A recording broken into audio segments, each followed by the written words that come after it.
America's self-inflicted isolation, the battery factory arrests. Dr. Ungsu Kenneth Park. Recently in Georgia, U.S. federal agents carried out a massive raid at the construction site of the Hyundai LG battery plant. Over 300 South Korean engineers and technicians were arrested. Men who came not with families or plans to settle, but only to work temporarily, building America's most critical clean energy factories.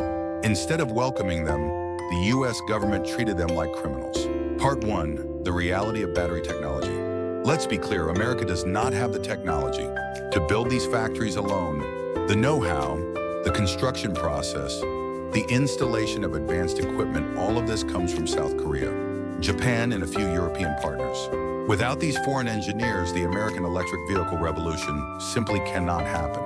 Arresting them is like arresting your doctor in the middle of surgery, and then wondering why the patient doesn't survive. Part 2. The message to investors.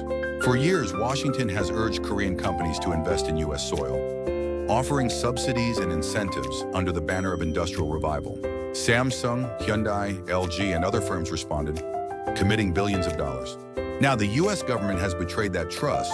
It has turned a cooperative venture into a hostile environment. Why would any global company continue to expand investment in America when its skilled workers risk handcuffs and deportation?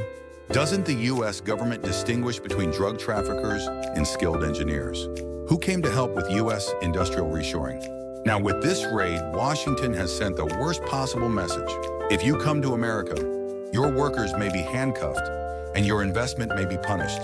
These construction engineers are in the U.S. temporarily without their families and should be distinguished from drug traffickers and illegal immigrants. We know Mr. Trump wants to whip communist China and its supporters, but America chose a wrong whipping boy, and the whip is too imprecise. Part 3. America's isolation. At the same time, America is already isolating itself. With tariffs and trade wars, countries are bypassing the U.S., creating new supply chains and new markets together. The U.S. economy is hijacked and positioned atop the Trump tariff hill, where a different set of rules applies to supply chains and market prices compared to the rest of the world. With the surprise arrests at the Georgia battery plant construction site, the U.S. industry became a fortress where no new human beings are welcome except for the contents of their brains.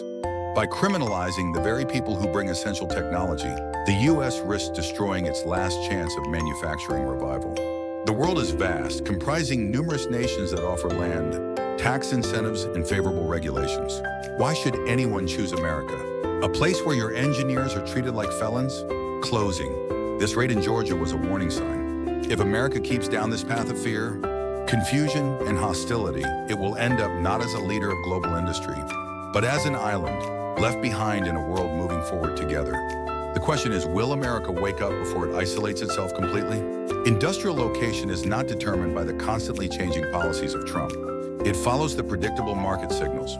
It called to action. Subscribe for more global insights. Leave your thoughts in the comments. Is America sabotaging its own future?